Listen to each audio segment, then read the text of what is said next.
Bulatkan tekad, kuatkan hati, negeri ini memanggilmu kawan. Belajar, bergerak, berbagi untuk negeri. Guru penggerak, majukan pendidikan. Guru penggerak menghamba pada murid. Kreatif, rancang pembelajaran. Hargai potensi, tingkatkan prestasi. Lahirkan profil pelajar Pancasila. Belajar, bergerak, berbagi untuk negeri. Kita menjalin kolaborasi. Belajar, bergerak, berbagi untuk negeri. Demi bakti pada Ibu Pertiwi.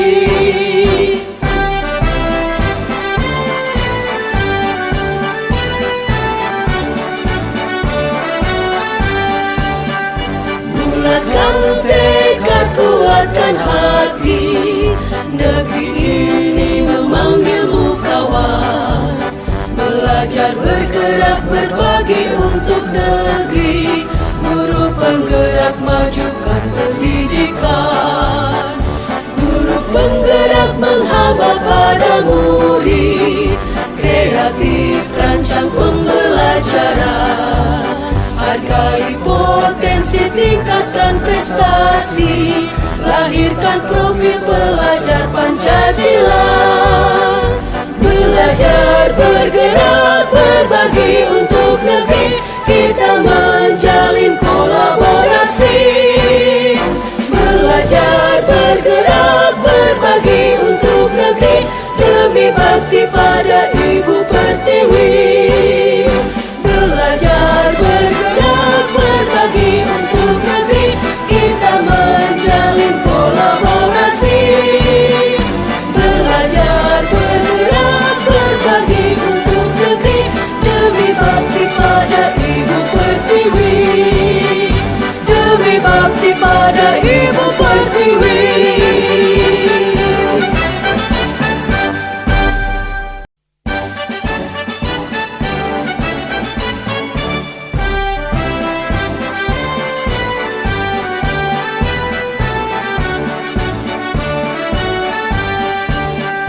Bulatkan tekad, kuatkan hati, negeri ini memanggilmu kawan.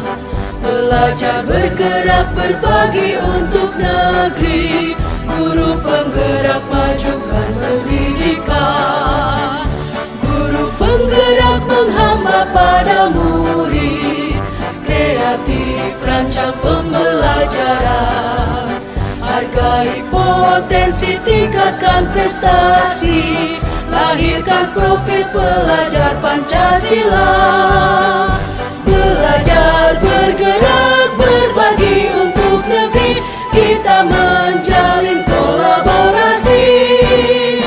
Belajar, bergerak, berbagi untuk negeri.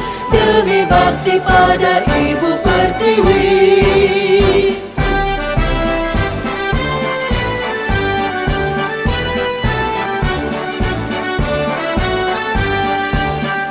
Bulatkan tekad, kuatkan hati, negeri ini memanggilmu kawan. Belajar, bergerak, berbagi untuk negeri.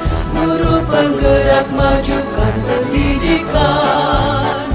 Guru penggerak menghamba pada murid. Kreatif, rancang pembelajaran.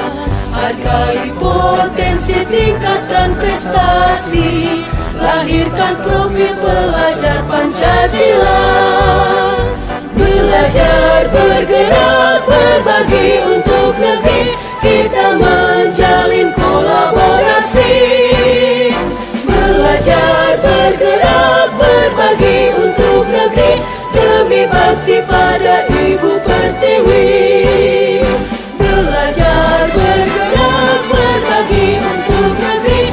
Kita menjalin kolaborasi. Belajar, bergerak, berbagi untuk negeri. Demi bakti pada Ibu Pertiwi. berbakti pada Ibu Pertiwi.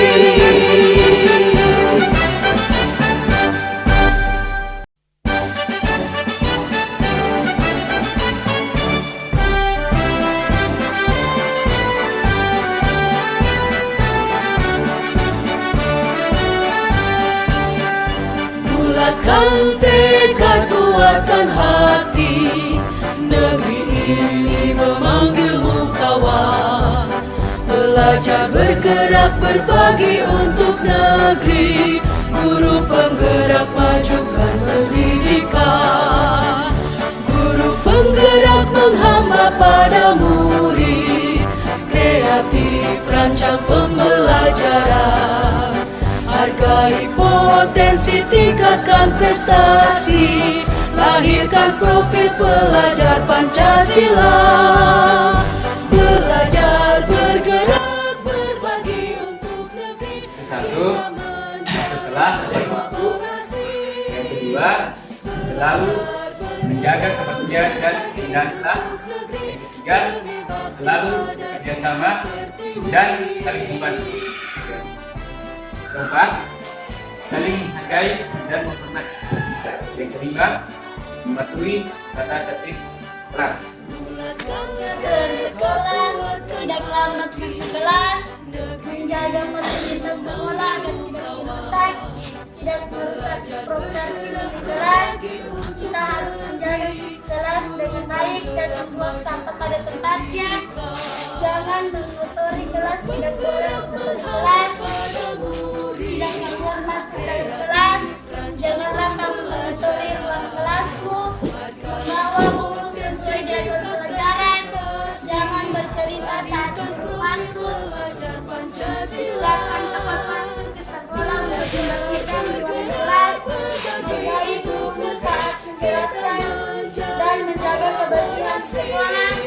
Tidak boleh mempercepat, tidak boleh masuk kelas, tidak boleh mengotori kelas. Jangan sering belajar saat duduk dalam kelas.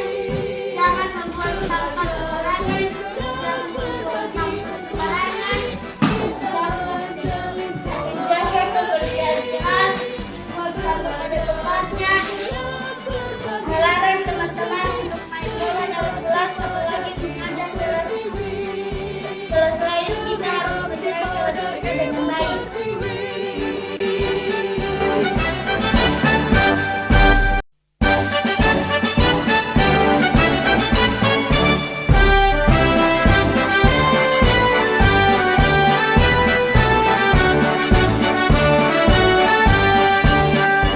Bulatkan tekad, kuatkan hati, negeri ini memanggilmu kawan. Assalamualaikum Ibu. Waalaikumsalam. Silakan masuk nasi. Silakan Ibu. Sri habis mengikuti pelajaran apa nak? Seni budaya Ibu. Oh iya. Sri akhir-akhir ini Ibu perhatikan kamu selalu murung. Kenapa ya? Iya Bu, saya merasa sedih dan gelisah. Sedih karena kenapa nak? Bagaimana tidak sedih Ibu? Hampir setiap hari saya dibully teman-teman di kelas. Mereka memanggil saya dengan nama orang tua. Siapa coba yang tidak jengkel? Saya tidak menyangka teman-teman saya berbuat seperti itu. Oh begitu ya. Ibu juga akan marah apabila ada yang membuli ibu seperti itu. Terus apa yang akan Sri lakukan pada saat dibully seperti itu? Saya marah dan membalas membuli mereka Ibu. Jengkel saya Ibu. Siapapun akan jengkel dan marah jika dibully seperti itu. Terus apa tindakan yang ada di pikiran kamu saat ini?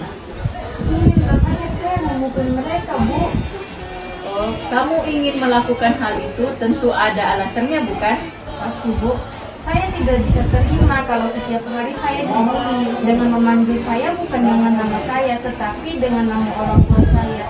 Saya tidak bisa terima dengan perlakuan seperti itu, Ibu. Oh, Ibu paham apa yang kamu rasakan, bahwa dibully itu sangat menyakitkan, karena itu terkait dengan perasaan dan harga diri. Syukurlah keinginan yang kamu pikirkan untuk memukul mereka, kamu tidak lakukan. Dan kamu hanya balas dengan membuli balik mereka. Iya Bu, saya masih bisa menahan diri dan berpikir panjang. Padahal saya sudah sangat emosi untuk memukul mereka. Oh iya, untungnya kamu bisa menahan diri dan masih berpikir jernih untuk tidak bertindak lebih parah lagi.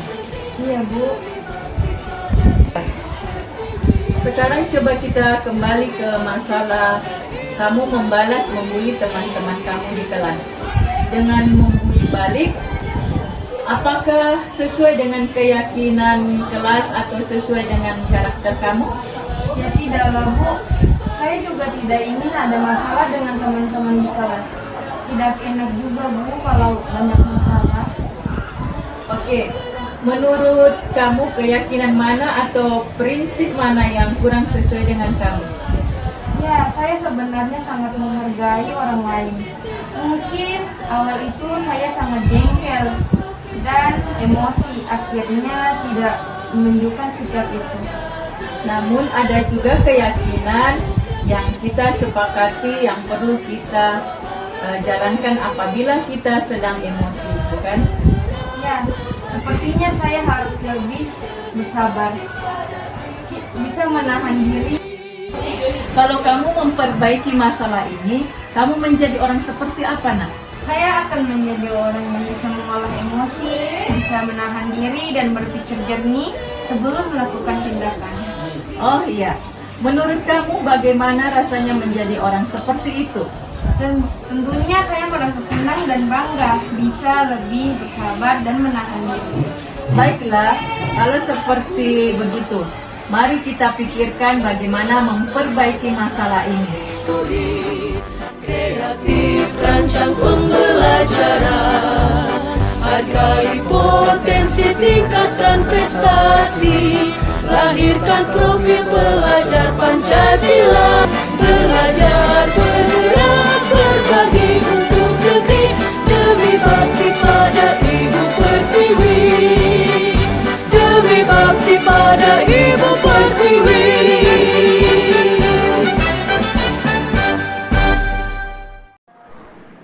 Sebelumnya saya ucapkan terima kasih kepada Kepala Sekolah SMP Negeri 13 Palu, Bapak Mursida Said SPD MPD, Ibu Irwayanti SPD MPD, dan Bapak Ibu Wakil Kepala Sekolah dan rekan-rekan guru SMP Negeri 13 Palu. Baik Bapak Ibu, hari ini kita berkumpul di tempat ini dalam rangka diseminasi budaya positif calon guru penggerak angkatan ke-6. Untuk mengawali kegiatan kita pada hari ini, marilah kita bersama-sama berdoa yang akan dipimpin oleh Bapak Adam SPDI. Kepada Bapak dipersilakan. Bismillahirrahmanirrahim. Assalamualaikum warahmatullahi wabarakatuh. Saya mengajak kepada kita semua, marilah kita berdoa kepada Allah Subhanahu wa taala, Tuhan yang Maha Esa. Semoga kegiatan kita pada hari Jumat ini Jumat yang penuh berkah bagi umat Islam. Semoga kegiatan kita diseminasi budaya positif calon guru penggerak di SMP Negeri 13 Palu semoga diberkahi dan diridhoi oleh Allah Subhanahu wa taala. Dan izinkanlah saya berdoa dengan agama yang saya percaya dan bapak-bapak bisa menyesuaikan agama yang dianutnya. Bismillahirrahmanirrahim. Alhamdulillahirabbil alamin. Allahumma shalli wa sallim ala sayyidina Muhammad wa ala alihi sayyidina Muhammad. Rabbana la tu'akhizna in nasina aw akhtana. Rabbana wa la tahmil alaina isran kama hamaltahu ala allazina min qablina. Rabbana wa la tuhammilna ma la taqata lana bih. Wa'fu anna waghfir lana warhamna anta maulana fansurna 'alal qaumil kafirin. Raditu billahi rabban wa bil islami dina wa bi muhammadin nabiyya wa rasula. Rabbi zidni ilman warzuqni fahman amin. Rabbana atina fid dunya hasanah wa fil akhirati hasanah wa qina azabannar. Wa sallallahu ala sayyidina Muhammadin walhamdulillahi rabbil alamin. Assalamualaikum warahmatullahi wabarakatuh. Waalaikumsalam warahmatullahi wabarakatuh. Ya, terima kasih kepada Bapak Adam SPDI. Baik Bapak Ibu sekalian, selanjutnya marilah kita dengarkan sambutan dari Kepala SMP Negeri 13 Palu, Bapak Mursida SPD MPD. Dengan hormat dipersilakan. Assalamualaikum warahmatullahi wabarakatuh. Waalaikumsalam warahmatullahi wabarakatuh. Salam saudara kita semua. Salam Pancasila. Salam Pancasila. Dan terhormat rekan Wakasek.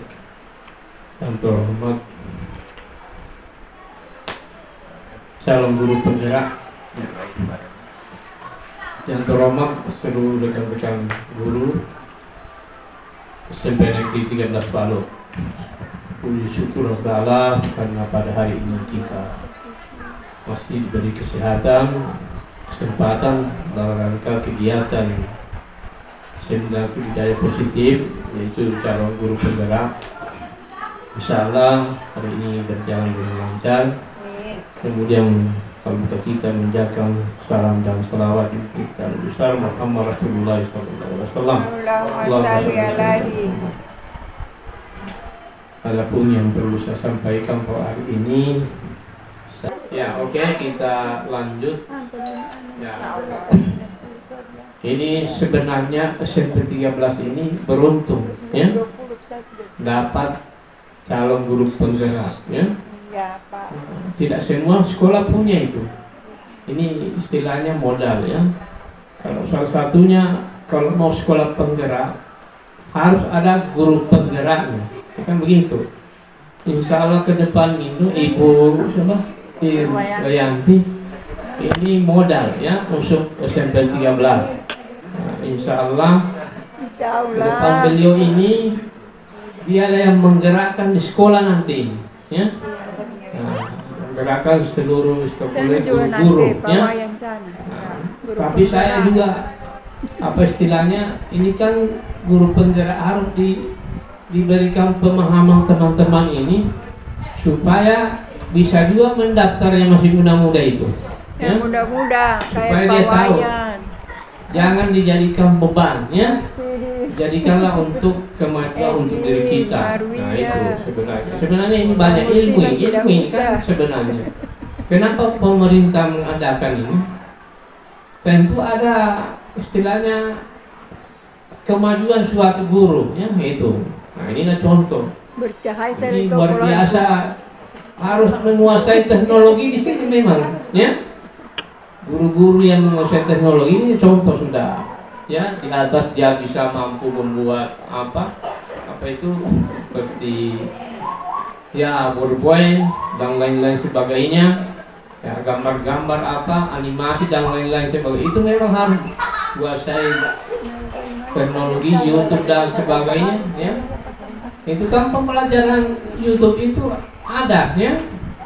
Nah, itu dia sudah, mudah-mudahan beliau ke depan ini insyaallah dia sudah, ini cuma saya tanya sampai kapan dia waktu yang diberikan kalau calon guru penggerak, ya? Ya 6 bulan.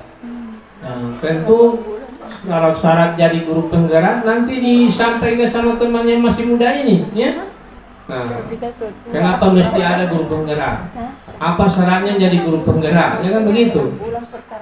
Apa-apa yang sudah dipelajari dalam nanti ini, apa yang programnya guru penggerak. Ya, supaya mereka tahu teman seperti Ibu Marwiyah masih muda, apalagi itu Marwiyah, Marsidin, Pak Waya, Pak Marsidin, ya. Ya. Pak Ya, Edwin. istilahnya diberikan dia motivasi supaya dia mendaftar. Karena yang jadi masalah ini kepala sekolah, ya, kan yang sudah lulus itu memang bagus, ya. Yang sudah lulus, sudah sekolah karena sekarang tahun ini memang Kota Palu tidak dibuka untuk sekolah penggerak, ya. Hanya diberikan kepada kabupaten lain, yaitu. Jadi ternyata ini barang dibagi-bagi kalau sekolah penggerak. Tapi kalau guru penggerak tidak, ya. Kalau tidak salah, ya. Oh, dibagi juga, berarti dibatasi juga. Nah, ini yang jadi urusan pemerintah. Berarti dibatasi juga. Yang jadi masalah kalau dia sudah jadi penggerak tapi tidak ditambah gajinya, nah itu jadi masalahnya. Beban kan, harus pemerintah memang harus jadi sekolah guru penggerak itu diberikan gaji tambahan sebenarnya, ya. Ya kan begitu, harus bagaimana Bunda ya, supaya tahu jangan jadi kita sudah jadi lulus, sudah berusaha, tidak ditambah gaji tambahan, harus ada sebenarnya itu, ya. Karena prioritas ini pemerintah. Programnya sebenarnya programnya pemerintah ini, ya. Nanti ke depan insya Allah Ibu Irwayanti, saya kira Irmayanti, ya. Irmayanti SMP 8. Ya. Berarti 6 bulan ya. Nah, insya Allah ini sudah berapa bulan berjalan ini? Tapi ada jedanya Pak, Januari Februari sampai Mei. Oh, berarti lama juga ya. Ya. Berarti nanti ini masih tahapannya untuk uji untuk kelulusannya. Nah, insya Allah kita bantu beliau ini. Kalau ada mereka punya program ya hadirlah, karena mereka jadi bukti fisik ini sebenarnya ibadah. Ya dia laporannya mereka, ya. Kalau dia tidak jalan di tempat, bahaya, ya. Berarti dia bisa lulus, ya kan begitu. Ya ini dikejar, ya. Begitu beliau sudah lulus, ada lagi yang ganti, ada lagi yang baru masuk, ya kan begitu. Supaya sekolah itu bisa jadi sekolah penggerak. Salah satu syaratnya, ya itu sebenarnya sekolah penggerak harus ada guru penggeraknya, ya. Paling sedikit itu 2 atau 3, nah itu. Karena SMP 18 itu maju begitu karena ada guru penggeraknya, ya. Kemudian kepala sekolahnya itu luar biasa juga, ya. Nah itu. Tergantung juga kepala sekolah. SMP sahabat saya semua 11 itu Pak Yanto, dia IT memang kepala sekolahnya, dia dua saya IT betul-betul itu. Nah, itu hebat. Kepala sekolah tidak tahu IT. Inilah syarat, ya. Syarat dari kepala sekolah adalah guru penggerak, ya. Nah itu. Ini modal beliau ini. Ya, syarat. Kalau cawakib itu cakep itu tidak lebih tinggi derajatnya itu guru penggerak, ya. Nah, sudah satu contoh, ya. Nah, itu Ibu Rahma, itu bukan cakep, tapi dia guru penggerak. Nah, itu langsung diangkat, tidak tanpa syarat. Yang penting sudah melalui guru penggerak, itu modal untuk jadi kepala sekolah karena di situ sudah melalui proses cara kepemimpinan, ya. Nah, saya kira cukup sekian, terima kasih karena hanya ini betul-betul kita bantu beliau, bantu, ya, dibantu supaya apapun kegiatannya kita bantu beliau karena ini modal untuk ke depan insya Allah mudah-mudahan berjalan dengan mulus dan lulus, ya. Nah itu. Nah, saya kira kalau tidak salah suami istri, ya. Ya, guru penggerak. Sudah lulus. Ya? Suaminya sudah lulus. Iya. Oke. Oke, terima kasih. Kurang lebihnya, jadi kegiatan ini saya buka dengan resmi, dengan membaca dengan Bismillahirrahmanirrahim. Alhamdulillahirabbil alamin.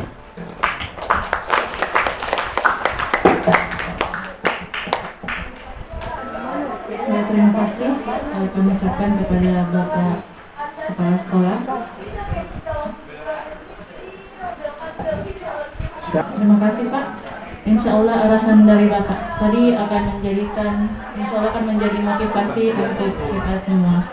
Baik Bapak Ibu sekalian, tidak perlu berlama-lama lagi. Marilah kita bersama-sama mendengarkan arahan diseminasi budaya positif dari Ibu Irwayanti SPD NTD. Untuk itu dengan hormat disilakan. Bismillahirrahmanirrahim. Assalamualaikum warahmatullahi wabarakatuh. Waalaikumsalam warahmatullahi wabarakatuh. Ya, terhormat Bapak Kepala Sekolah SMP Negeri 13 Palu, yang saya hormati Bapak Wakil Kepala Sekolah SMP Negeri 13 Palu, langsung kepada Bapak Guru sekalian yang saya hormati pula. Alhamdulillahirabbil alamin, puji syukur senantiasa kita panjatkan kehadirat Allah Subhanahu wa taala, karena atas berkat rahmat dan hidayahnya lah sehingga kita bisa bertemu di tempat ini dalam rangka kegiatan diseminasi budaya positif dalam rangka program kegiatan calon guru penggerak. Salawat dan taslim tak lupa kita senantiasa haturkan kepada junjungan kita Nabi besar Muhammad sallallahu alaihi wasallam beserta keluarga, sahabat, hingga kepada kita umatnya. Semoga di akhir zaman kita bisa mendapat syafaatnya. Amin. Allahumma amin. Baiklah Bapak Ibu sekalian, pertama-tama saya ucapkan terima kasih kepada Bapak Kepala Sekolah SMP Negeri 13 Palu yang telah memberikan dukungan sepenuhnya kepada saya. Terima kasih banyak Pak. Dan kepada teman-teman sekalian, rekan sejawat, guru-guru SMP Negeri 13 Palu yang telah meluangkan waktunya untuk mengikuti kegiatan ini. Mudah-mudahan apa yang saya berikan nanti, apa yang saya paparkan bisa bermanfaat untuk kita semua, untuk anak-anak kita, untuk anak-anak didik kita. Baiklah, untuk mempersingkat waktu saya masuk kepada materi untuk hari ini. Ada beberapa materi yang akan saya paparkan. Jadi kita pertama dulu, diseminasi sendiri itu adalah kegiatan menyebarkan informasi apa yang telah saya dapatkan, kemudian saya bagikan kepada teman-teman sekalian supaya apa yang saya peroleh itu bisa bermanfaat untuk kita semua. Jadi diseminasi itu penyebar luasan informasi. Kemudian jadi perlu kita ketahui bersama, saya di depan ini tidak mengajar, bukan mengajar Bapak Ibu sekalian. Jadi minta maaf, bukan saya mengajar. Di sini saya cuma sekedar menyebarkan informasi apa yang saya dapatkan, dan itu saya harus kewajiban saya untuk menyalurkan kepada teman-teman sekalian. Jadi seperti yang disampaikan kepada Bapak, saya mohon sekali kepada teman-teman yang masih muda, yang masih memenuhi persyaratan, dan ini bukan cuma yang PNS saja, yang honor juga sudah bisa mendaftar. Yang penting masa pengabdiannya itu 5 tahun ke atas.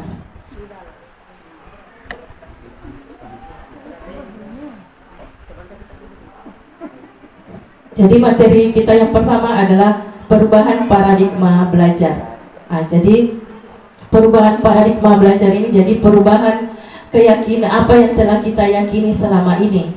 Jadi ada teori yang kita yakini selama ini adalah teori stimulus respon dari Ivan Pavlov. Itu yang diyakini selama ini. Tetapi sekarang berubah keyakinan itu, mulai dari teori stimulus respon itu berubah menjadi teori kontrol. Itu. Jadi kita lihat perubahannya dulu. Ini paparan materinya ini dalam bentuk video, bukan dalam bentuk PowerPoint. Karena kenapa? Semua tugas-tugas yang saya kumpulkan harus dalam bentuk video, bukan PowerPoint. Jadi begini tampilannya Bapak Ibu. Mudah-mudahan bisa dibaca di belakang. Jadi ini perubahan paradigma belajarnya. Jadi bagaimana seseorang itu bisa berubah dari paradigma stimulus respon kepada pendekatan teori kontrol. Ini dikembangkan oleh Stephen Covey. Bahwa bila kita ingin membuat kemajuan perlahan, kemudian sedikit-sedikit ubahlah sikap atau perilaku Anda. Namun bila kita ingin memperbaiki cara-cara utama kita masuk kepada yang besar, maka kita perlu mengubah kerangka acuan kita. Ubahlah bagaimana Anda melihat dunia, bagaimana Anda berpikir tentang manusia, dan ubahlah paradigma Anda. Skema pemahaman dan penjelasan aspek-aspek tertentu tentang realitas kita. Ini teorinya perubahan paradigma belajar itu.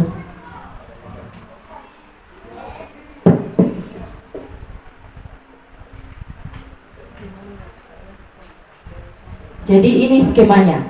Jadi ini skema perubahannya. Jadi skema pemahaman dan penjelasan aspek-aspek tertentu tentang realitas. Jadi mulai dari stimulus respon.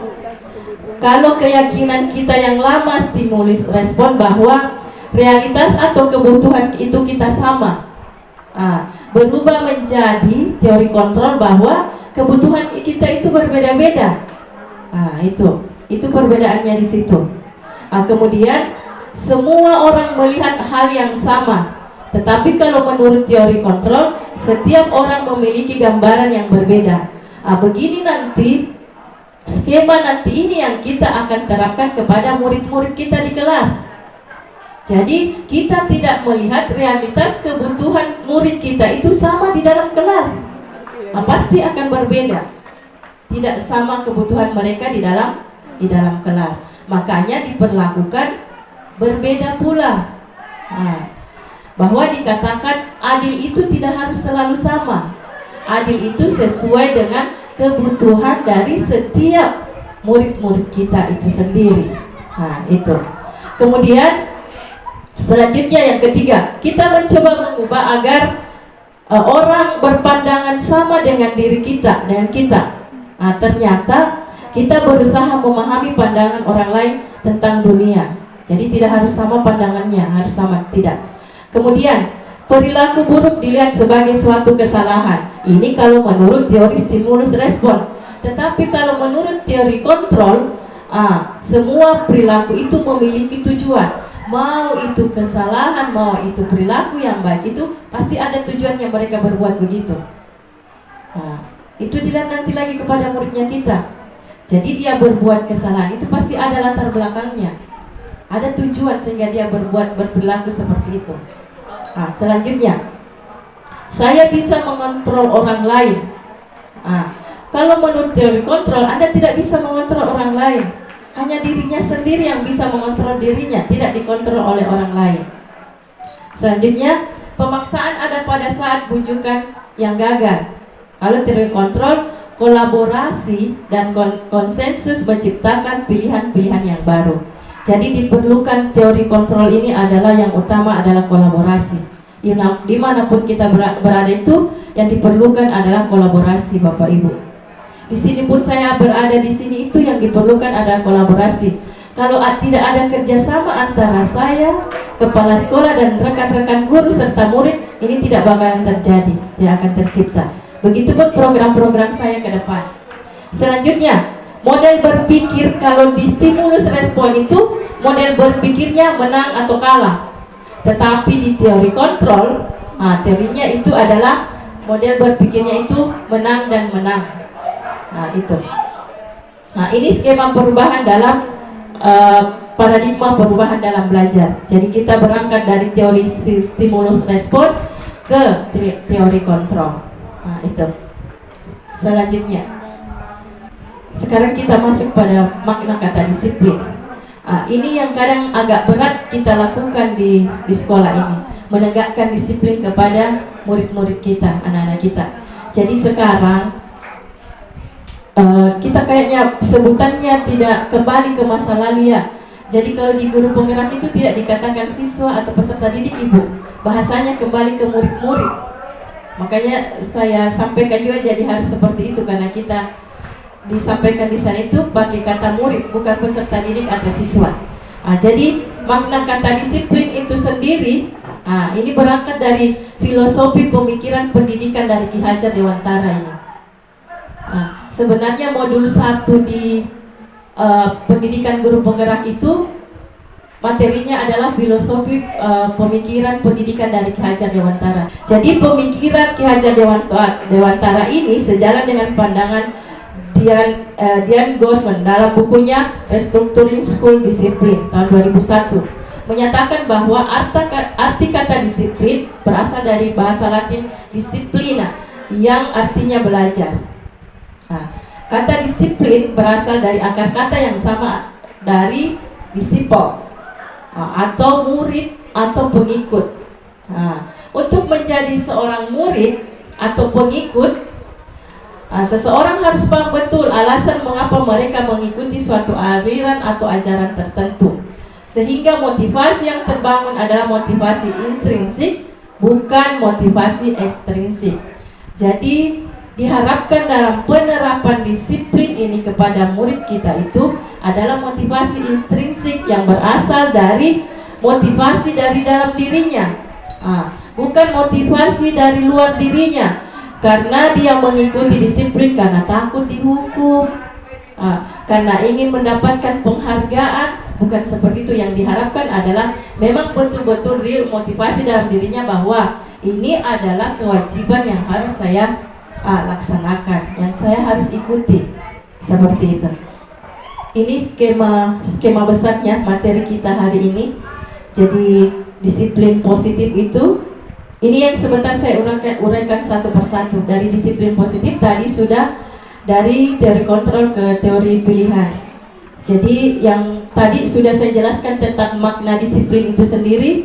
Nanti masuk kepada teori motivasi, kemudian 5 posisi kontrol guru, di mana sudah kita berada posisinya kita, 5 kebutuhan dasar manusia, nilai-nilai kebajikan, nilai-nilai kebajikan atau nilai-nilai universal, dan segitiga restitusi. Yang segitiga restitusi nanti itu adalah satu pendekatan bagaimana kita dalam menyelesaikan masalah-masalah yang dihadapi oleh siswa. Jadi sebetulnya terus terang ini materinya banyak untuk guru mata pelajaran sebenarnya. Jadi saya yang setengah mati, kalau bisa dikatakan setengah mati menyelesaikan, karena saya guru disiplin ilmu saya adalah guru BK. Tetapi saya berusaha untuk bisa menyelesaikan diri supaya bisa memahami materi-materi yang ada di LMS. Setelah tadi makna disiplin, jadi sebentar materinya ini Ibu ada segitiga restitusi itu, bagaimana kita langkah-langkah menyelesaikan apabila kita menghadapi masalah dengan siswa. Ada langkah-langkahnya nanti. Jadi bukan lagi kalau kita menyelesaikan masalah tidak mempunyai teori atau pegangan, sekarang sudah ada. Kita kembali ke materi yang tadi. Ini. Jadi ada nilai-nilai kebajikan. Jadi nilai-nilai kebajikan ini adalah nilai-nilai yang kita yakini, yang universal secara umum. Itu yang kita yakini. Pada pendidikan saya ini ada 6 organisasi atau institusi yang sudah memiliki nilai-nilai kebajikan. Ini bisa kita lihat. Jadi yang pertama dari IBO Primary Years Program. Jadi ini nilai-nilai kebajikan ini yang kita harapkan dimiliki, diyakini oleh murid-murid kita nantinya.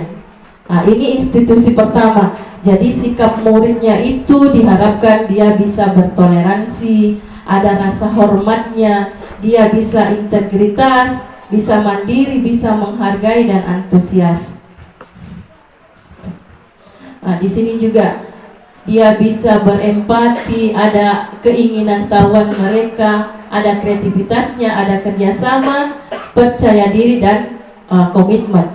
Ini nilai-nilai kewajiban secara universal, secara umum, masih secara umum dari 6 institusi atau organisasi. Saya perlihatkan dulu semua, Bu. Nanti kita rangkum. Ini nilai-nilai kebajikan dari 9 pilar karakter, dari 9 nilai karakter ini. Jadi cinta Tuhan dan segenap ciptaannya, kemandirian dan tanggung jawab, kejujuran, diplomatis, hormat dan santun, dermawan, suka menolong, percaya diri, kreatif dan pekerja keras, kepemimpinan dan keadilan, baik dan rendah hati, toleransi, kedamaian dan kesatuan. Ini dari 9 pilar karakter.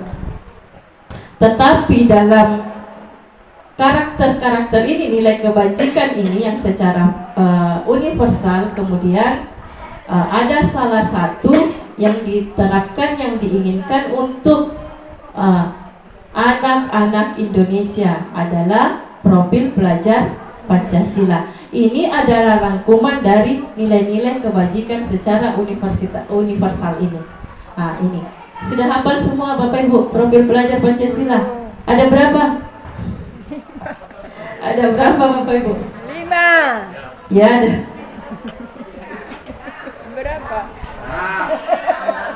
Kau ini apa? Beriman, bertakwa, bergotong royong. Nilai-nilai kebajikan profil pelajar Pancasila ini.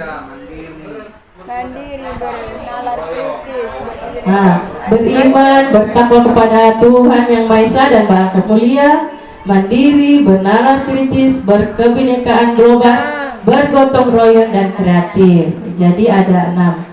Jadi ini harus kita tahu dan kita terapkan ini. Ini yang diharapkan dari murid-murid kita. Jadi mereka beriman dan bertakwa. Makanya proyeknya kita itu harus menampilkan dari profil pelajar Pancasila ini dan elemen-elemennya. Jadi setiap profil ini ada lagi elemen pembagian-pembagiannya. Jadi itu beriman dan bertakwa kepada Tuhan Yang Maha Esa, berakhlak mulia, mandiri, bernalar kritis, berkebinekaan global, bergotong royong dan kreatif. Baik Bapak Ibu sekalian, kita masuk kepada teori motivasi, hukuman dan penghargaan serta restitusi. Masuk ke teori motivasi. Jadi ini ada 3 motivasi perilaku manusia.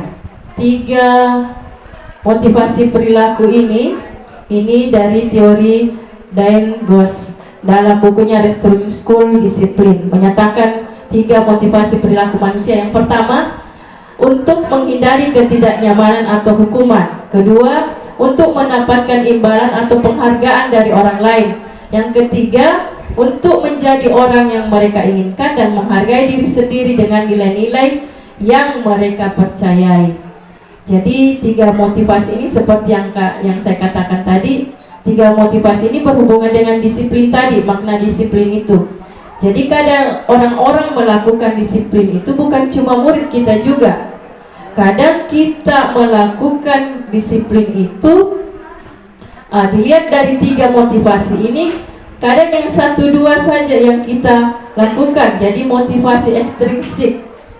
Kenapa? Untuk menghindari ketidaknyamanan atau hukuman. Barangkali takut lambat karena takut barangkali tegur kepala sekolah. Yang kedua, untuk mendapatkan imbalan atau penghargaan dari orang lain. Siapa tahu dapat reward kalau rajin terus tiap pagi datang. Kemudian yang diinginkan adalah poin ketiga, untuk menjadi orang yang mereka inginkan dan menghargai diri sendiri dengan nilai-nilai yang mereka percaya. Ini yang diinginkan. Jadi poin ketiga ini adalah motivasi intrinsik yang berasal dari dalam diri kita sendiri untuk melakukan suatu disiplin. Selanjutnya, jadi ini ada hukuman, konsekuensi dan restitusi. Jadi ini yang sering kita kadang lakukan. Hukuman, konsekuensi dan restitusi. Jadi ini penghargaan itu tidak selamanya bagus. Penghargaan itu kita anggap selama ini adalah bagus. Tetapi di sini dihukum oleh penghargaan. Jadi tidak selamanya penghargaan itu bagus. Jadi ada pengaruhnya secara jangka pendek dan jangka panjang. Kadang penghargaannya tidak efektif. Selanjutnya penghargaan merusak hubungan. Misalnya antara siswa karena mereka diberi peringkat, kadang mereka saling iri karena kadang ada mungkin selisih nilai misalnya salah satunya, sehingga penghargaan tersebut bisa saja merusak hubungan antar murid-murid kita. Kemudian penghargaan mengurangi ketepatan. Itu. Selanjutnya penghargaan menurunkan kualitas. Bisa jadi karena dia sudah merasa, siswa itu sudah merasa dirinya bahwa dia yang sering mendapat penghargaan, tidak dia lagi meningkatkan dirinya. Bisa jadi kualitasnya itu akan menurun. Kemudian penghargaan mematikan kreativitas. Jadi anak-anak yang sudah misalnya ikut-ikut lomba, yang berkreasi, Kadang sudah juga ada rasa jenuhnya karena dibilang pasti saya juga lagi yang menang. Nah, seperti itu kadang ada perasaan mereka seperti itu. Penghargaan yang menghukum, dan yang terakhir adalah motivasi dalam diri atau intrinsik. Diharapkan dari penghargaan yang kita berikan selalu muncul motivasi yang berasal dari dalam diri siswa itu sendiri. Selanjutnya ini restitusi. Jadi ini sebentar untuk lengkapnya restitusi ini nanti dengan langkah-langkahnya. Jadi ini pengertiannya saja dulu. Restitusi adalah proses menciptakan kondisi bagi murid untuk memperbaiki kesalahan mereka, sehingga mereka bisa kembali pada kelompok mereka dengan karakter yang lebih kuat. Jadi ini adalah suatu pendekatan untuk membantu siswa dalam menyelesaikan masalahnya. Dan restitusi juga adalah proses kolaboratif yang mengajarkan murid untuk mencari solusi untuk masalah dan membantu murid berpikir tentang orang seperti apa yang mereka inginkan dan bagaimana mereka harus memperlakukan orang lain. Jadi sebentar ini dengan langkah-langkahnya. Ada ciri-ciri dari restitusi itu sendiri. Ciri-cirinya adalah restitusi itu bukan untuk menebus kesalahan, namun untuk belajar dari kesalahan. Restitusi untuk memperbaiki hubungan. Restitusi adalah tawaran, bukan paksaan. Kemudian restitusi menuntun untuk melihat ke dalam diri. Restitusi mencari kebutuhan dasar yang mendasari tindakan, dan restitusi diri adalah cara yang paling baik. Sebentar saya tampilkan video untuk lebih jelasnya dari restitusi ini. Langsung saja ke videonya Bapak Ibu.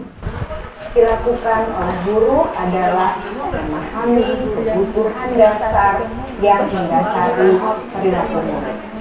Pada video kali ini kita akan membahas tentang 5 kebutuhan dasar manusia.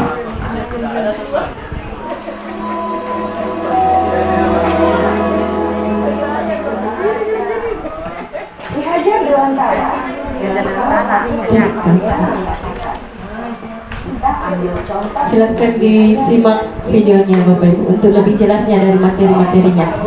Dalam hakikatnya sama kewajibannya dengan seorang pendidik yang menanam padi misalnya. Hanya dapat menuntun tumbuhnya padi. Ia dapat memperbaiki. Seorang psikiater dari Amerika Serikat menyatakan bahwa seluruh tindakan manusia memiliki tujuan tertentu, yaitu memenuhi kebutuhan dasar. Ketika kelima kebutuhan dasar telah terpenuhi secara memadai, maka murid akan tumbuh dengan seimbang dan bahagia. Sebaliknya, ketika kebutuhan dasar tidak terpenuhi dengan baik, maka seseorang akan mengalami emosi negatif seperti bosan, sedih, dan kecewa. Bahkan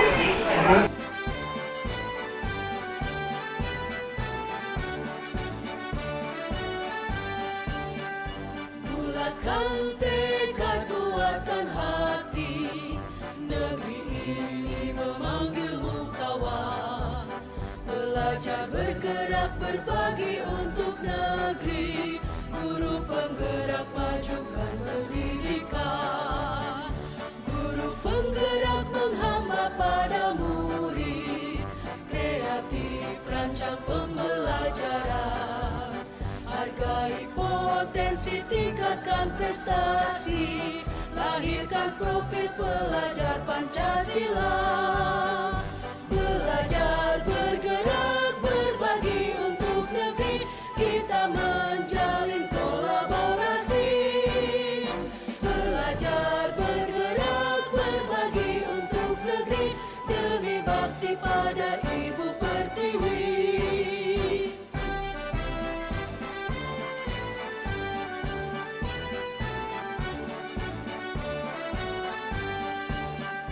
Bulatkan tekad, kuatkan hati.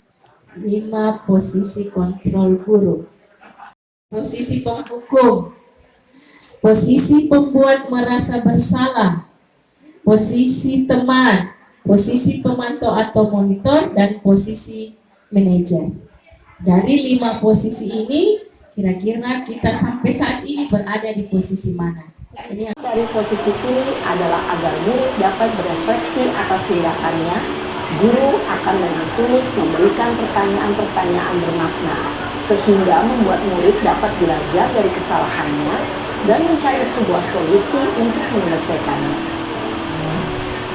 Ibu dan Bapak guru hebat, setelah mengamati adegan kelima posisi kontrol tadi, kira-kira posisi mana yang paling ideal? Posisi mana yang dapat menunjang motivasi intrinsik murid? Ya, tentu posisi manajer. Posisi ini memang posisi ideal yang ingin dituju setiap pendidik. Pada posisi inilah, guru dapat menerapkan disiplin positif yang berpihak pada murid, yang memerdekakan murid. Perjalanan seorang pendidik tentunya tidak mudah untuk sampai pada posisi seorang manajer. Namun, tujuan kita pasti, yaitu menciptakan murid-murid yang mandiri, merdeka, dan bertanggung jawab. Semoga penggambaran 5 posisi kontrol yang telah diperlihatkan ini dapat menjadi ajang refleksi bagi kita semua, agar dapat terus mengasah dan menerapkan disiplin positif yang memerdekakan murid. Mari terus berlatih dan bersemangat. Selamat menerapkan. Salam dan bahagia Ibu dan Bapak guru hebat. Betul, saya ada di posisi ini, pembuat merasa bersalah. Kan kadang disampaikan seperti, ya Allah nak, tidak berhenti kau bikin susah ibu. Nah, seperti itu kata-kata itu, sehingga murid kita merasa bersalah terhadap dirinya sendiri. Nah, kadang saya posisinya sebagai teman, karena supaya siswa murid kita itu bisa dekat dengan kita memposisikan diri sebagai teman. Nah, tetapi yang dari 5 posisi kontrol ini yang diharapkan adalah posisi sebagai manajer. Nah, bisakah sanggupkah kita melaksanakan seperti itu? Jadi tidak harus berubah, perlahan sedikit demi sedikit kita memperbaiki diri kita supaya bisa sampai ke posisi manajer. Kan seperti itu kan. Jadi mulai dari bawah dulu sampai ke posisi yang tertinggi. Jadi itu yang diharapkan, mudah-mudahan kita bisa terapkan di SMP Negeri 13 Palu. Amin. Langkah selanjutnya, jadi tadi ada masalahnya, kira-kira yang seperti itu solusi yang akan kita lakukan terhadap siswa kita yang bermasalah seperti apa. Jadi ini tabelnya yang tadi ini 5 posisi kontrol guru ini. Jadi dari motivasinya itu jadi seperti tadi diharapkan motivasi eksternal dari luar, kemudian motivasi intrinsik. Jadi penghukum dan pembuat orang merasa bersalah itu masuk pada motivasi eksternal. Kemudian posisi sebagai teman, pemantau dan manajer itu masuk pada posisi intrinsik. Nah ini. Jadi itu tadi videonya sudah jelas perbedaannya, di mana penghukum, pembuat orang merasa bersalah sebagai teman, pemantau dan manajer. Lebih bersifat abstrak daripada peraturan yang lebih rinci dan konkret. Nah, itu keyakinan kelas. Kemudian keyakinan kelas dapat berubah pernyataan universal secara umum. Kemudian pernyataan keyakinan kelas senantiasa dibuat dalam bentuk yang positif. Jadi kata-katanya yang positif bukan yang negatif. Jadi ini intinya segitiga restitusi. Bukan paksaan. Kemudian restitusi menuntut untuk melihat ke dalam diri. Restitusi mencari kebutuhan dasar yang mendasari tindakan, dan restitusi diri adalah cara yang paling baik. Sebentar saya tampilkan. Jadi segitiga restitusi ini, jadi proses 3 tahapan didasarkan pada prinsip utama dari teori kontrol. Jadi langkah-langkah dari segitiga restitusi adalah bagaimana menstabilkan identitas, validasi tindakan yang salah, menanyakan keyakinan. Jadi ini 3 langkah restitusi. Kemudian dihubungkan dengan teori kontrol bahwa kita semua akan melakukan hal yang terbaik yang bisa kita lakukan. Kemudian semua perilaku pasti memiliki alasan. Dan yang terakhir adalah kita semua memiliki motivasi internal. Jadi semua pada dasarnya kita sudah memiliki motivasi yang ada dalam diri kita. Jadi ini ada untuk lebih jelasnya lagi, supaya lebih tertarik juga kita saksikan videonya supaya realnya itu pelaksanaannya di lapangan seperti bagaimana.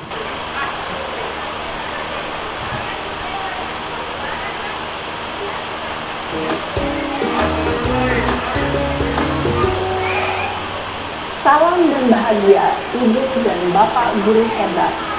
Pada video kali ini kita akan membahas tentang salah satu program disiplin positif yang diterapkan di lingkungan sekolah yang dikenal dengan nama restitusi.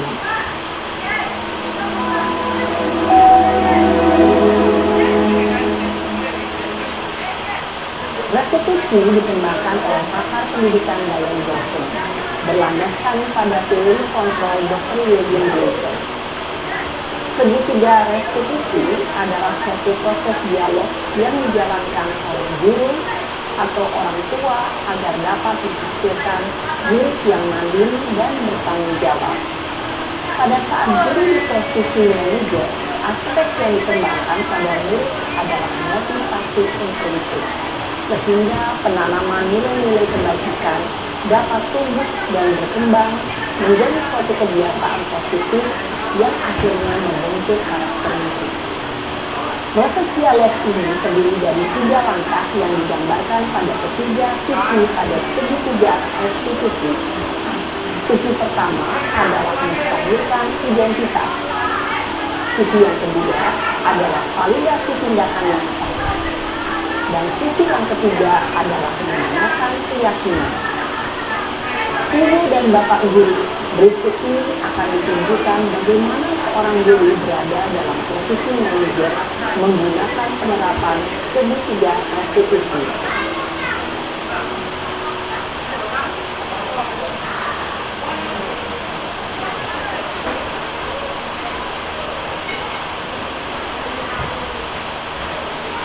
Siang Sarah. Sudah lama ya ketemu Sarah? Kenapa hari ini ada di sini? Kesel Pak, kesel banget. Masa aku dikatain tukang fitnah Pak? Ya aku marah lah. Aku balik katain Eka di depan kelas. Kesel banget. Oh begitu. Ya pasti kamu marah dan kesal. Bapak juga akan marah apabila ada yang menuduh Bapak seperti itu. Kemudian pada saat itu kamu mau melakukan apa? Ya saya langsung ngatain Eka lah Pak. Kesel banget. Saya bentak-bentak dia depan teman-teman lain. Oh begitu. Pasti kamu melakukan seperti itu karena suatu alasan tertentu bukan? Iyalah, masa saya diam saja Pak? Ya saya bela diri lah. Masa saya dituduh tukang fitnah? Ya wajar lah. Mempertahankan harga diri itu sesuatu yang penting buat kamu. Untung kamu tidak bertindak lebih gegabah lagi. Hanya membentak-bentak. Iya Pak. Untung saya masih bersabar dan hanya membentak saja. Sudah gemes padahal. Saya pasti bela diri lah. Ya pasti ya. Tapi kamu memilih untuk tetap bertahan dan bersabar. Kamu memilih untuk tidak berbuat lebih parah lagi juga. Iya. Nah, sekarang coba kita lihat lagi tindakan kamu yang bentak-bentak Eka di kelas. Tindakan kamu itu kira-kira sesuai dengan keyakinan kelas atau prinsip kamu tidak? Enggak lah Pak. Capek Pak jadi marah. Jadi keyakinan atau prinsip mana yang kurang sesuai dengan keinginan kamu? Ya, saya sebenarnya sangat menghargai orang lain. Mungkin saat itu saya menjadi emosi, jadi tidak menunjukkan sikap itu. Kamu meyakini tidak? Menghargai orang lain itu penting buat kamu. Yakin lah Pak. Iya, setuju. Kita harus saling menghargai. Namun, ada juga keyakinan yang kita sepakati yang perlu kita jalankan apabila kita sedang marah, bukan? Ya, saya bisa lebih proaktif, mulai dengan diri sendiri. Saya bisa jadi lebih sabar, mengambil waktu juga untuk berpikir mau apa selanjutnya. Kira-kira kamu bersedia memperbaiki masalah ini tidak? Bersedia Pak. Kalau kamu memperbaiki masalah ini, kamu akan menjadi orang seperti apa? Saya akan menjadi orang yang bertanggung jawab kali ya Pak. Dan senantiasa proaktif. Iya. Menurut kamu, bagaimana rasanya menjadi orang seperti itu? Ya nyaman lah, bangga bisa bersabar dan menahan diri. Baiklah kalau begitu. Yuk kita pikirkan bagaimana memperbaiki masalah ini.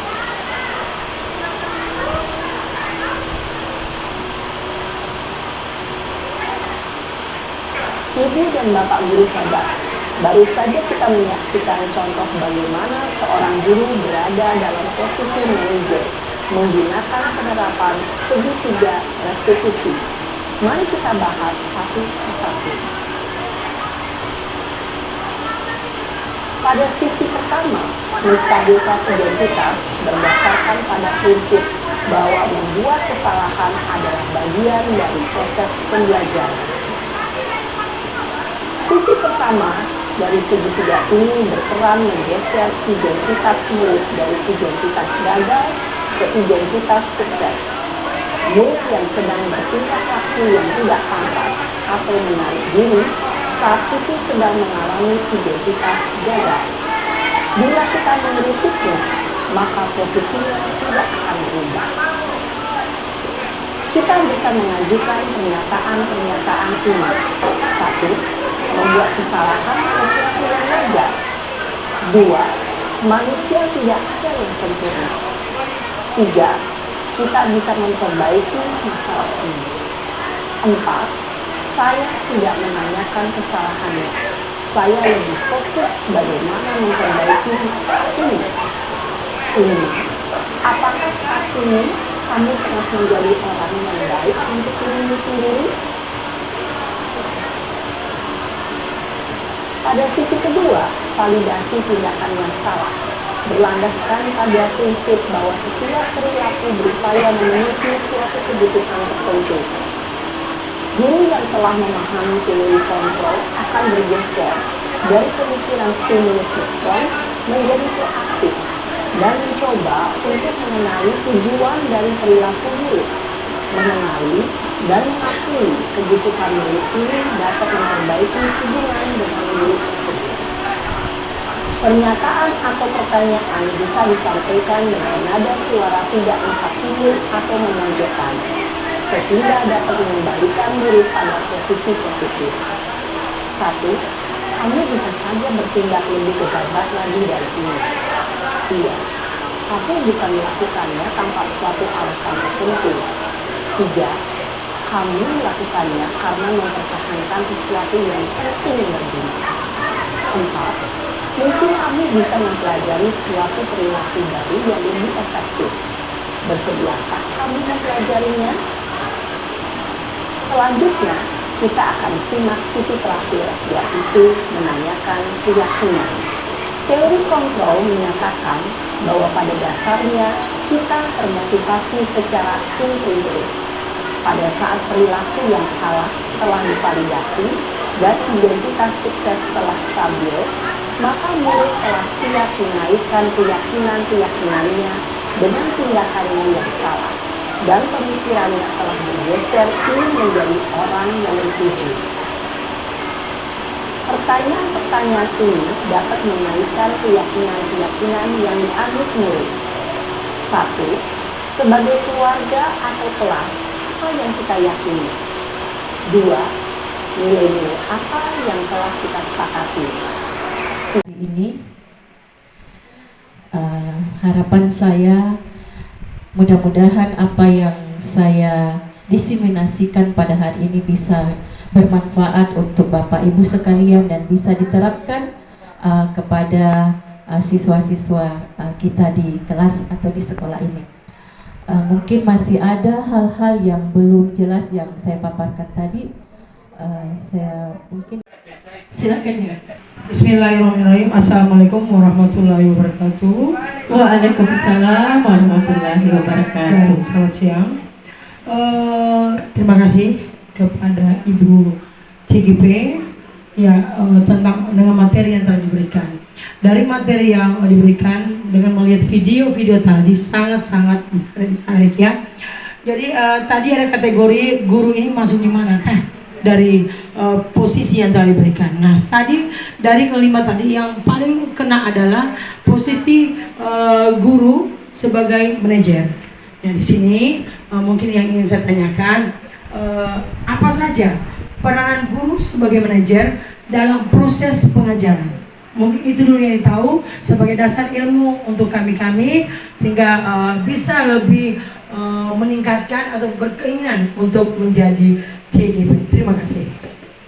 Terima kasih pertanyaannya. Masih ada yang lain supaya sekalian saya jawab?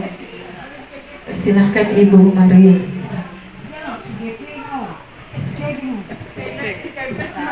Silakan Bu Maria. Bismillahirrahmanirrahim. Assalamualaikum warahmatullahi wabarakatuh. Waalaikumsalam warahmatullahi wabarakatuh.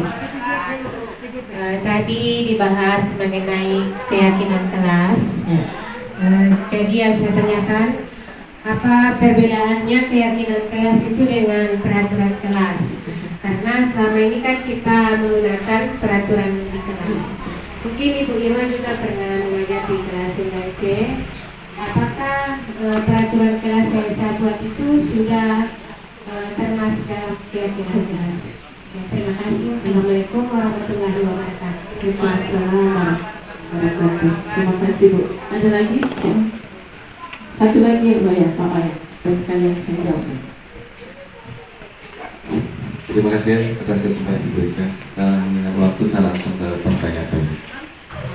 Jadi tadi saya sangat tertarik dengan materi yang Bu sampaikan. Nah, sebelum saya ke pertanyaan, saya mungkin menyampaikan dulu fakta-fakta yang ada di sini. Yang pertama tadi Bu menyampaikan tentang teori kontrol yang menggantikan teori stimulus dan respon. Salah satunya tadi dijelaskan bahwa kontrol seseorang itu adalah dia sendiri yang mengetahui, tidak bisa dikontrol oleh orang lain. Tapi faktanya yang terjadi, saya sendiri yang saya contohkan, saya terlalu mengontrol siswa. Ketika masuk di kelas, saya sudah berdiri di depan pintu. Siapa yang belum masuk, dipanggil satu-satu. Itu yang pertama. Yang kedua, masalah hukuman penghargaan. Apakah model-model hukuman yang kita terapkan selama ini di sekolah, baik itu menyuruh anak membersihkan kamar mandi, suruh lari, suruh mencatat, suruh menghafal, kemudian penghargaan yang kita berikan ketika kita mengajar, apakah itu masih perlu kita pertahankan sampai saat ini atau seperti apa? Karena tadi kan sudah ada teori-teori terbaru yang mengajak kita untuk mengubah paradigma kita. Tapi teori-teori itu kebanyakan asalnya dari negara luar yang mungkin karakter siswanya termasuk manusianya berbeda. Yang terakhir, kalau kita melihat memang seperti apa yang disampaikan Ibu Marwiyah, kebanyakan yang kita terapkan di sini aturan. Siswa dilarang membuang sampah. Ini kan sebenarnya kalau dari segi bahasa ini sudah budaya negatif kan, bukan positif. Larangan. Mungkin bagusnya kalau menurut saya itu bunyinya menjaga kebersihan adalah tanggung jawab kita bersama. Nah, tapi di sini apakah itu bisa kita terapkan ke siswa kita atau seperti apa? Kalau memang bisa, mungkin Ibu berikan alasannya. Kalau memang sudah tidak relevan, kira-kira apa? Terima kasih. Terima kasih atas. Ya, luar biasa semua pertanyaannya. Tapi saya akan coba jawab menurut pemahaman saya, Pak Wayan, Ibu Marwiyah dan Ibu Alam. Saya ke Ibu Marwiyah dulu ya, minta maaf Bu Alam. Betul yang disampaikan oleh Ibu Marwiyah bahwa saya kalau di kelas 9 sudah melihat di beberapa kelas sudah ada, di 9C, di 9B juga ada sama Mem Nana. Kalau di kelas lain kayaknya belum. Tapi yang saya lihat di situ, kalau yang di kelasnya Ibu Marwiyah, alhamdulillah sudah. Tapi di atas isinya itu, saya coba kembali untuk membuat keyakinan dan kesepakatan bersama di kelas-kelas. Kalau di kelasnya Ibu Marwiyah itu sudah hampir sama isinya dari tata tertib kelasnya. Jadi mungkin saya sarankan kepada Ibu Marwiyah tinggal diganti di atasnya, bukan menjadi tata tertib kelas, tapi menjadi keyakinan kelas. Dihubungkan dengan pertanyaannya Pak Wayan tadi, seperti yang dia dapati bahwa tata tertib itu dilarang, jadi sudah segi bahasa. Jadi kita bagaimana kita merubah kata-kata itu, bagaimana bisa menjadi positif, seperti itu. Kemudian teori kontrol tadi, bahwa teori-teori itu berasal berasal dari negara luar. Betul seperti itu, bahwa yang harus mengontrol yang saya sampaikan tadi, ada sempat saya singgung tadi bahwa kontrolnya itu harus dari diri kita sendiri.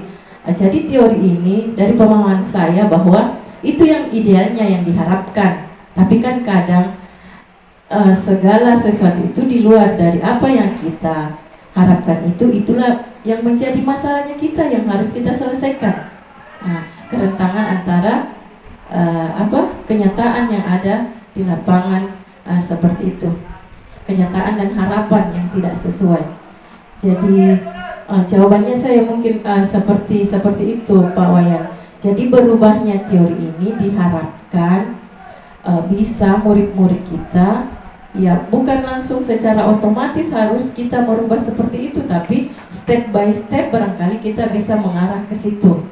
Sama dengan motivasinya tadi yang Pak Wayan katakan, apa yang tadi itu Pak Wayan, bahwa misalnya yang penghukum itu ya, penghukum dengan penghukum, bahwa pemberi hukuman itu kan tadi tidak lepas dari 5 posisi itu kan masih ada. Seandainya tidak bisa dilakukan, berarti dia hilang dari 5 posisi ini kan, tetapi kan masih ditempatkan pada 5 posisi itu. Tapi kita beranjak dari situ, diharapkan kita berubah dari tangga awal penghukum, pembuat merasa bersalah, menjadi temannya, menjadi pemantau, dan menjadi manajer itu. Jadi dia masih ada, berarti masih ada orang-orang yang melakukan hal itu. Tapi diharapkan kita berubah sedikit demi sedikit untuk masuk ke posisi manajer, sebagai manajer. Jadi kalau ada misalnya guru-guru yang melakukan misalnya menghukum karena dia masih di tabel tadi, masih dimasukkan kepada motivasi ekstrinsik, motivasi dari luar. Berarti kalau dia tidak terlambat, supaya dia terlambat, saya tidak mau lagi terlambat karena pasti disuruh lagi pungut botol-botol plastik di belakang. Seperti itu kan? Itu berarti dia motivasinya bukan dari dalam dirinya, tetapi dia tidak mau atau merasa malu untuk disuruh memungut gelas-gelas plastik di belakang itu. Itu jadi itu masih masuk dalam tabel, tapi dia sudah masuk pada motivasi ekstrinsik. Dan penghukum itu juga masuk pada 5 posisi kontrol guru. Jadi idealnya supaya kita berpindah, mungkin naik ke tingkatan berikutnya dari posisi penghukum, naik lagi sampai ke posisi manajer. Itu menurut pemahaman saya. Kemudian pertanyaan dari Ibu Alam, ya Ibu Alam. Jadi ini untuk lebih jelasnya barangkali ini ada pada tabel ini. Jadi di sini sudah diatur bagaimana guru itu berbuat di tabelnya ini. Jadi manajer itu masuk pada motivasi intrinsik. Kemudian identitasnya diharapkan dari penerapan posisi kita sebagai manajer supaya identitasnya itu atau sesuanya kita itu berhasil atau sukses. Bagaimana guru berbuat itu pada posisi manajer, yaitu bisa mengajukan pertanyaan-pertanyaan. Jadi pertanyaan-pertanyaan yang diajukan harus sesuai. Kemudian bagaimana guru itu berkata, apa yang kita yakini, kemudian apa yang kamu yakini dari hal tersebut. Kalau kamu meyakininya, ini kata-kata yang disampaikan oleh guru itu. Kemudian apa hasil dari apabila kita menerapkan posisi manajer ini. Jadi hasilnya bagaimana supaya kita bisa menguatkan karakter dan watak siswa kita. Jadi kalau tadi disampaikan kalau penghukum, itu kan hasil dari apa yang kita lakukan dan apa yang kita katakan, itu bisa jadi hasilnya siswa menjadi seorang pendendam kalau kita pada posisi penghukum. Tetapi pada posisi manajer ini bagaimana karakter dan watak siswa itu bisa menjadi lebih baik watak dan karakternya. Itu terlihat dari pernyataan dan pertanyaan-pertanyaan yang kita sampaikan kepada murid-murid kita. Mungkin itu dari saya, ya, Ibu Alam. Kalau masih kurang nanti dilengkapi lagi karena waktu sudah ini. Terima kasih banyak. Baiklah Bapak Ibu sekalian, demikianlah pemaparan saya hari ini. tentang aksi nyata tentang budaya positif. Terima kasih sekali lagi saya ucapkan kepada Bapak Kepala Sekolah SMP Negeri 13 Palu yang telah mendukung kegiatan ini dan acara ini. Sekali lagi terima kasih yang sedalam-dalamnya dan sebesar-besarnya kepada rekan sejawat guru-guru SMP Negeri 13 Palu yang telah meluangkan waktunya untuk mengikuti kegiatan ini. Demikian dari saya, mohon maaf apabila apa yang saya paparkan masih sangat kurang, saya masih perlu belajar dan belajar. Sekian, wabillahi taufiq wal hidayah. Wassalamualaikum warahmatullahi wabarakatuh. Terima kasih. Ya, terima kasih kepada Ibu Irwayanti SPD MPD atas Mohon maaf Bapak Ibu.